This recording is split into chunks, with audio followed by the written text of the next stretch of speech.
जय जय श्री राधे कृष्ण। तृतीय स्कंद अथाष्टमो अध्याय। ब्रह्मा जी की उत्पत्ति। श्री मैत्रेय जी ने कहा, विदुर जी, आप भगवत भक्तों में प्रधान लोकपाल यमराज ही हैं। आपके पुरु वंश में जन्म लेने के कारण वह वंश साधु पुरुषों के लिए भी सेव्य हो गया है।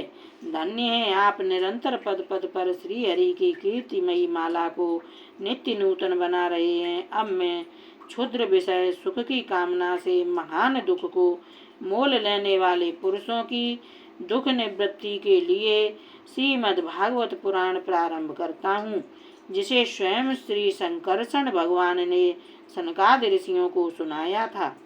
अखंड ज्ञान संपन्न आदिदेव भगवान संकर्षण पाताल लोक में विराजमान थे। सनत कुमार आदि ऋषियों ने परम पुरुषोत्तम ब्रह्म का तत्व जानने के लिए उनसे प्रश्न किया। उस समय शेष जी अपने आश्रय स्वरूप उन परमात्मा की मानसिक पूजा कर रहे थे, जिनका वेद वासुदेव के नाम से निरूपण करते हैं। उनके कमल कोश सरीखे नेत्र बंद थे। प्रश्न करने पर सनत कुमार आदि ज्ञानी जनों के आनंद के लिए उन्होंने अधखुले नेत्रों से देखा।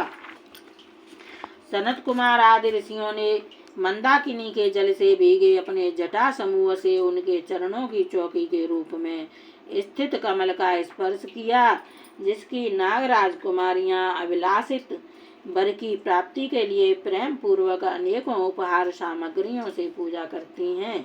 सनत कुमार आदि उनकी लीला के मर्मज्ञ हैं। उन्होंने बार बार प्रेम गदगद वाणी से उनकी लीला का गान किया। उस समय शेष भगवान के उठे हुए सहस्त्रों फण किरीटों की सहस्त्र श्रेष्ठ मणियों की छिटकती हुई रश्मियों से जगमगा रहे थे। भगवान संकर्षण ने निवृत्ति परायण सनत कुमार जी को यह भागवत सुनाया था, ऐसा प्रसिद्ध है। सनत कुमार जी ने फिर इसे परम व्रतशील सांख्यायन मुनि को उनके प्रश्न करने पर सुनाया। परमहंसों में प्रधान श्री सांख्यायन जी को जब भगवान की विभूतियों का वर्णन करने की इच्छा हुई, तब उन्होंने इसे अपने अनुगत शिष्य हमारे गुरु श्री पराशर जी को और बृहस्पति जी को सुनाया।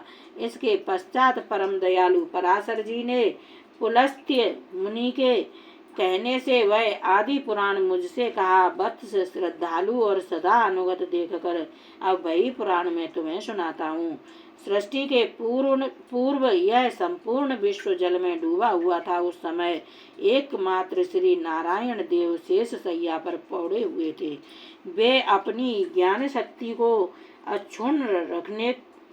अक्षुण्ण रखते हुए ही योग निद्रा का आश्रय ले अपने नेत्र मूंदे हुए थे। सृष्टि कर्म से अवकाश लेकर आत्मानंद में मग्न थे।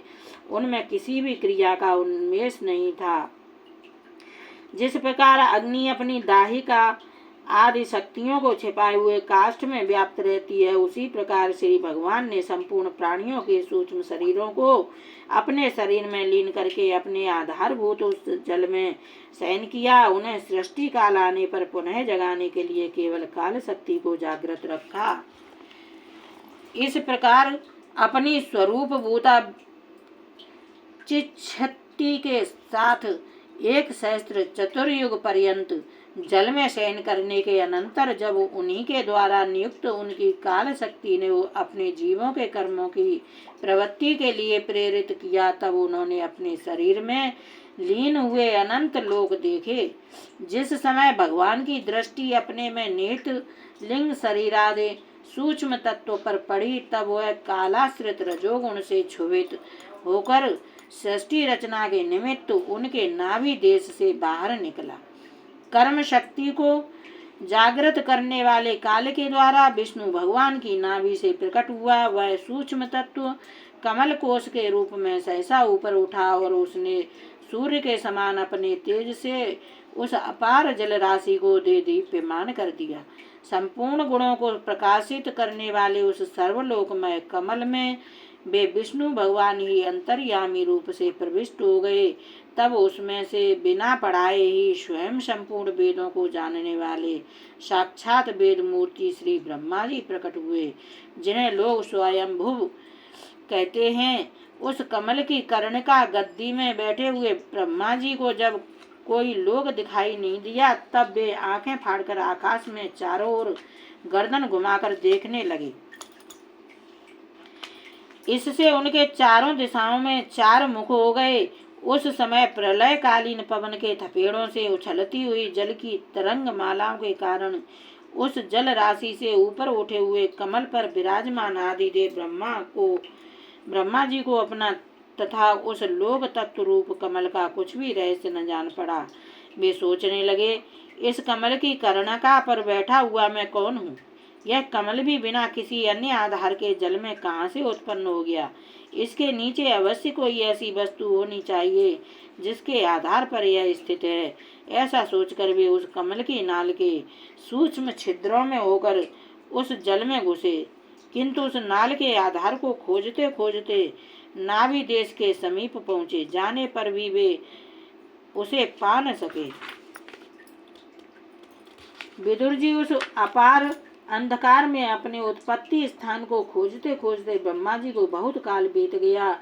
यह काल ही भगवान का चक्र है, जो प्राणियों को भयभीत करता हुआ उनकी आयु को क्षीण करता रहता है। अंत में विफल मनोरथ हो वे वहां से लौट आए और पुनः अपने आधारभूत कमल पर बैठकर धीरे धीरे प्राणवायु को जीतकर चित्त को निसंकल्प किया और समाधि में स्थित हो गए। इस प्रकार पुरुष की पूर्ण आयु के बराबर काल तक अर्थात दिव्य 100 वर्ष तक अच्छी तरह योगाभ्यास करने पर ब्रह्मा जी को ज्ञान प्राप्त हुआ। तब उन्होंने अपने उस अधिष्ठान को, जिसे वे पहले खोजने पर भी नहीं देख पाए थे, अपने ही अंतःकरण में प्रकाशित होते देखा। उन्होंने देखा कि उस प्रलयकालीन जल में शेष जी के कमल नाल सदृश गौर और विशाल विग्रह की सैया पर पुरुषोत्तम भगवान अकेले ही लेटे हुए हैं। शेष जी के 10,000 फण छत्र के समान फैले हुए हैं। उनके मस्तकों पर किरीट शोभायमान है। उनमें जो मणियां जड़ी हुई हैं, उनकी कांति से चारों ओर का अंधकार दूर हो गया है। वे अपने श्याम शरीर की आभा से मरकत मणि के पर्वत को की शोभा को लज्जित कर रहे हैं। उनकी कमर का पीठपट पर्वत के प्रांत देश में छाए हुए सायंकाल के पीले पीले चमकीले मेघों की आभा को मलिन कर रहा है। सिर पर सुशोभित सुवर्ण मुकुट सुवर्णमय शिखरों का मान मर्दन कर रहा है। उनकी वनमाला पर्वत के रत्न जल प्रपात औषध और पुष्पों की शोभा को परास्त कर रही है तथा उनके भुजदंड वेणुदंड का और चरण वृक्षों का तिरस्कार करते हैं। उनका वह श्री विग्रह अपने परिणाम से लंबाई चौड़ाई में त्रिलोकी का संग्रह किए हुए है। वह अपनी शोभा से विचित्र एवं दिव्य वस्त्राभूषणों की शोभा को सुशोभित करने वाला होने पर भी पीताम्बर आदि अपनी वेशभूषा से सुसज्जित है। अपनी अपनी अभिलाषा की पूर्ति के लिए भिन्न भिन्न मार्गों से पूजा करने वाले भक्तजनों को कृपा पूर्वक अपने भक्त वांछा कल्पतरु चरण कमलों का दर्शन दे रहे हैं, जिनके सुंदर अंगुली दल नख चंद्र की चंद्रिका से अलग अलग स्पष्ट चमकते रहते हैं। सुंदर नासिका, अनुग्रह वर्षी भौहें, कानों में झिलमिलाते हुए कुंडलों की शोभा, बिंबा फल के समान लाल लाल अधरों की कांति एवं लोकार्तिहारी मुस्कान से युक्त मुखार बिंद के द्वारा वे अपने उपासकों का सम्मान अभिनंदन कर रहे हैं। वत्स उनके नितंब देश में कदम्ब कुसुम की केसर के समान पीत वस्त्र और सुवर्णमयी मेखला सुशोभित है तथा वक्ष स्थल में अमूल्य हार और सुनहरी रेखा वाले श्री अव्यक्त मूल चंदन वृक्ष के समान है। महामूल्य के यूर और उत्तम उत्तम मणियों से सुशोभित उनके विशाल भुजदंड ही मानो उसकी सहस्त्रों शाखाएं हैं और चंदन के वृक्षों में जैसे बड़े बड़े सांप लिपटे रहते हैं, उसी प्रकार उनके कंधों को शेष जी के फणों ने लपेट रखा है। वे नागराज अनंत के बंधु श्री नारायण ऐसे जान पड़ते हैं मानो कोई जल से गिरे हुए पर्वतराज ही हों। पर्वत पर जैसे अनेकों जीव रहते हैं, उसी प्रकार वे संपूर्ण चराचर के आश्रय हैं। शेष जी के फणों पर जो सहस्त्रों मुकुट हैं वे ही मानो उस पर्वत के सुवर्ण मंडित शिखर हैं, तथा बच्चे स्थल में विराजमान कौस्तुभ मणि उसके गर्भ से प्रकट हुआ रत्न है। प्रभु के गले में वेद रूप भौरों से गुंजायमान अपनी कीर्तिमयी वनमाला विराज रही है। सूर्य, चंद्र, वायु और अग्नि आदि देवताओं की भी आप तक पहुँच नहीं है, तथा त्रिभुवन में बेरोक टोक विचरण करने वाले सुदर्शन चक्र आदि आयुध भी प्रभु के आसपास ही घूमते रहते, उनके लिए भी आप अत्यंत दुर्लभ हैं। तब विश्व रचना की इच्छा वाले लोक विधाता ब्रह्मा जी ने भगवान के नाभि सरोवर से प्रकट हुआ वह कमल, जल, आकाश, वायु और अपना शरीर, केवल ये 5 ही पदार्थ देखे, इनके सिवा और कुछ उन्हें दिखाई न दिया। रजोगुण से व्याप्त ब्रह्मा जी प्रजा की रचना करना चाहते थे। जब उन्होंने सृष्टि के कारण रूप केवल ये 5 ही पदार्थ देखे, तब लोक रचना के लिए उत्सुक होने के कारण वे अचिंत्य गति श्री हरि में चित्त लगाकर उन परम पूजनीय प्रभु की स्तुति करने लगे। इस श्रीमद्भागवत महापुराणे पारमहंस्यायाम संहितायां तृतीय स्कंधे 8वां अध्याय। जय श्री सच्चिदानंद भगवान की बोल। जय जय श्री राधे कृष्ण। जय जय श्री राधे।